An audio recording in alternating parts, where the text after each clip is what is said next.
ಈ ಕಾರ್ಯಕ್ರಮದ ಪ್ರಾಯೋಜಕರು ನಿಮ್ಮ ಆರೋಗ್ಯದ ಬಗ್ಗೆ ಕಾಳಜಿ ಹೊಂದಿರುವ ಅತ್ಯುತ್ತಮ ಗುಣಮಟ್ಟದ ಮಸಾಲೆಗಳು SK Hind food products. Eat healthy, stay healthy.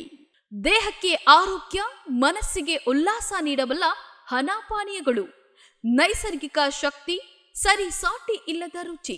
ದೀನಾರ್ traders ಮನೆ ಮತ್ತು ಕಟ್ಟಡದ ಸೌಂದರ್ಯಕ್ಕಾಗಿ ಬೇಕಾಗುವ ಉತ್ತಮ ಗುಣಮಟ್ಟದ ಪ್ಲೈವುಡ್, ಫ್ಲೋರಿಂಗ್, MDF, ವೀನರ್ಸ್ ಮತ್ತು ಎಲ್ಲ ಬಗೆಯ ಡೋರ್ಸ್ಗಳಿಗಾಗಿ ಹಿಂದೆ ಸಂಪರ್ಕಿಸಿ 9845631675.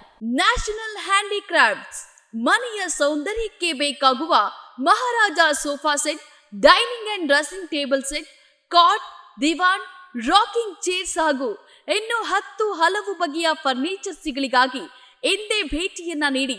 ಹೆಚ್ಚಿನ ಮಾಹಿತಿಗಾಗಿ ಸಂಪರ್ಕಿಸಿ 7204081880.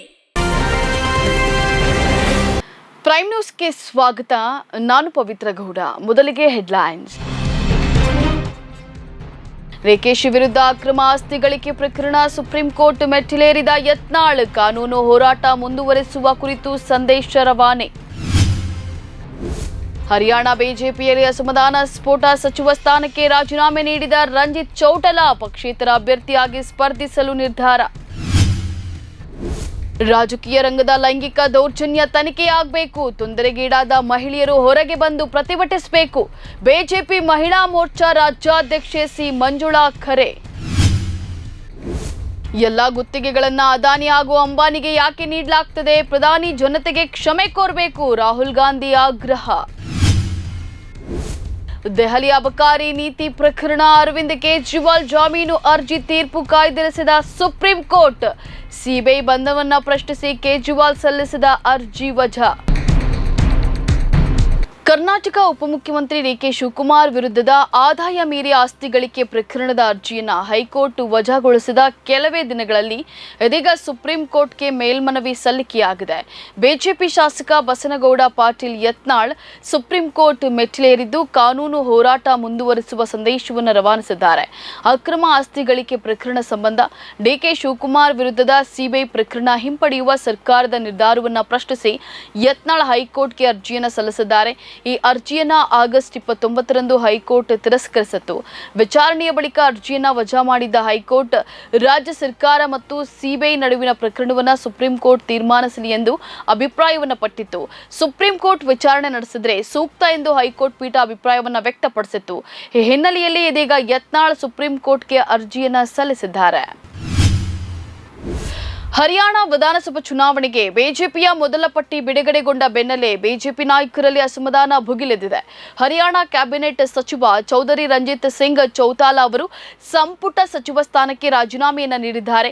ರಣಜಿತ್ ಸಿಂಗ್ ಚೌತಾಲಾ ಅವರಿಗೆ ರಾನಿಯಾ ವಿಧಾನಸಭೆಯಿಂದ ಟಿಕೆಟ್ ನೀಡದಿದ್ದಕ್ಕಾಗಿ ಬಿಜೆಪಿ ವಿರುದ್ಧ ಅಸಮಾಧಾನಗೊಂಡಿದ್ದಾರೆ. ಮುಂಬರುವ ಹರಿಯಾಣ ಚುನಾವಣೆಗೆ ಬಿಜೆಪಿ ಹೈಕಮಾಂಡ್ 67 ಅಭ್ಯರ್ಥಿಗಳ ಮೊದಲ ಪಟ್ಟಿಯಿಂದ 9 ಹಾಲಿ ಶಾಸಕರನ್ನ ಕೈಬಿಟ್ಟಿದೆ. ಈ ಹಿನ್ನೆಲೆಯಲ್ಲಿ ಅಸಮಾಧಾನಗೊಂಡಿರುವ ರಣಜಿತ್ ಸಿಂಗ್ ಚೌತಾಲಾ ಪಕ್ಷೇತರ ಅಭ್ಯರ್ಥಿಯಾಗಿ ಸ್ಪರ್ಧಿಸಲು ನಿರ್ಧರಿಸಿದ್ದಾರೆ.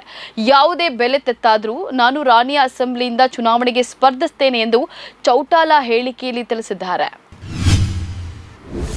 ಸಿನಿಮಾ ರಂಗದಲ್ಲಿರುವ ಹಾಗೆ ರಾಜಕೀಯ ಪಕ್ಷಗಳಲ್ಲಿ ಮಹಿಳೆಯರ ಮೇಲೆ ದೌರ್ಜನ್ಯ ಆಗಿದ್ರೆ ತನಿಖೆಯಾಗಬೇಕು, ತೊಂದರೆಗೀಡಾದ ಮಹಿಳೆಯರು ಹೊರಗೆ ಬಂದು ಪ್ರತಿಭಟಿಸಬೇಕು ಎಂದು ಬಿಜೆಪಿ ಮಹಿಳಾ ಮೋರ್ಚಾ ರಾಜ್ಯಾಧ್ಯಕ್ಷೆ ಸಿ ಮಂಜುಳಾ ಹೇಳಿದ್ದಾರೆ. ಸುದ್ದಿಗೋಷ್ಠಿ ನಡೆಸಿ ಮಾತನಾಡಿದ ಅವರು, ಮಹಿಳೆ ಯಾರ ಸರಕು ಅಲ್ಲ, ಅವಳು ಸಮಾಜಕ್ಕೋಸ್ಕರ ದುಡಿಯಬೇಕು ಎಂದು ರಾಜಕೀಯ ಪಕ್ಷಕ್ಕೆ ಬರ್ತಾಳೆ, ಸಮಾಜಕ್ಕೋಸ್ಕರ ಆಡಳಿತದ ಭಾಗವಾಗಿ ಕೆಲಸ ಮಾಡಲು ರಾಜಕೀಯಕ್ಕೆ ಬರ್ತಾಳೆ. ಅಂತಹ ಸಂದರ್ಭದಲ್ಲಿ ಅವಳ ಮೇಲೆ ದೌರ್ಜನ್ಯ ಆದ್ರೆ ಮೊದಲು ಅದನ್ನ ಪ್ರತಿಭಟಿಸಬೇಕು ಅಂತ ಹೇಳಿದ್ದಾರೆ. ಅದನ್ನ ಬಹಿರಂಗ ಮಾಡದೆ ಅನುಭವಿಸೋದು ಮಹಿಳೆ ತನಗೆ ತಾನು ಮಾಡಿಕೊಳ್ಳುವ ಅನ್ಯಾಯ ಎಂದು ಹೇಳಿದ್ದಾರೆ. ರಾಜಕೀಯದಲ್ಲಿ ಇದ್ರೂ ಇಂಥದ್ದನ್ನ ಹೊರಗೆ ತಂದ್ರೆ ಮಾತ್ರ ಎಲ್ಲಾ ಪಕ್ಷಗಳು ಮಹಿಳೆಯರ ಸುರಕ್ಷತೆ ಬಗ್ಗೆ ಕ್ರಮ ವಹಿಸುತ್ತೆ. ಯಾವುದೇ ಪಕ್ಷ ಇದ್ರೂ ಮಹಿಳೆಯರು ದೌರ್ಜನ್ಯದ ಬಗ್ಗೆ ಧ್ವನಿ ಎತ್ತಬೇಕು. ರಾಜಕಾರಣದಲ್ಲಿ ಲೈಂಗಿಕ ದೌರ್ಜನ್ಯ ಇದ್ದಲ್ಲಿ ಅದನ್ನ ಹೊರತಂದು ಹೋರಾಟ ಮಾಡಬೇಕು ಅಂತ ಹೇಳಿ ತಿಳಿಸಿದ್ದಾರೆ. ಸಿಂಧುದುರ್ಗ ಜಿಲ್ಲೆಯಲ್ಲಿ ಛತ್ರಪತಿ ಶಿವಾಜಿ ಮಹಾರಾಜರ ಪ್ರತಿಮೆ ಕುಸಿದಿರುವುದಕ್ಕಾಗಿ ಪ್ರಧಾನಿ ನರೇಂದ್ರ ಮೋದಿ ಅವರು ಮಹಾರಾಷ್ಟ್ರದ ಪ್ರತಿಯೋರ್ವರ ಕ್ಷಮೆ ಕೇಳಬೇಕು ಎಂದು ಲೋಕಸಭೆಯಲ್ಲಿ ಪ್ರತಿಪಕ್ಷದ ನಾಯಕ ರಾಹುಲ್ ಗಾಂಧಿ ಹೇಳಿದ್ದಾರೆ. ಪ್ರತಿಭಟನೆಯ ಬಳಿಕ ಹಿಂಪಡೆಯಲಾದ ರೈತ ವಿರೋಧಿ ಕಾಯ್ದೆ, ತಪ್ಪಾದ GST ಜಾರಿಗೆ ತಂದಿರೋದಕ್ಕೆ, ನಗದು ಅಮಾನ್ಯೀಕರಣಕ್ಕೆ ಕೂಡ ನರೇಂದ್ರ ಮೋದಿ ಅವರು ಕ್ಷಮೆ ಕೋರಬೇಕು ಅಂತ ಹೇಳಿ ತಿಳಿಸಿದ್ದಾರೆ.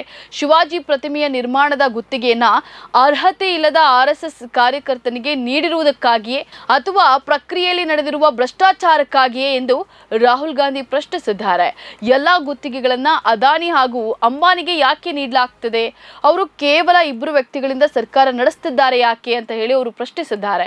ಇಬ್ಬರ ಉಪಯೋಗಕ್ಕಾಗಿ ಸಣ್ಣ ಹಾಗೂ ಮಧ್ಯಮ ಉದ್ಯಮಗಳನ್ನ ನಾಶ ಮಾಡಲಾಗ್ತಿದೆ ಎಂದು ಸರಣಿ ಪ್ರಶ್ನೆಗಳನ್ನ ಕೇಳುವ ಮೂಲಕ ಆಡಳಿತ ಪಕ್ಷ ಬಿಜೆಪಿಯನ್ನ ಕಟ್ಟಿಹಾಕಿದ್ದಾರೆ.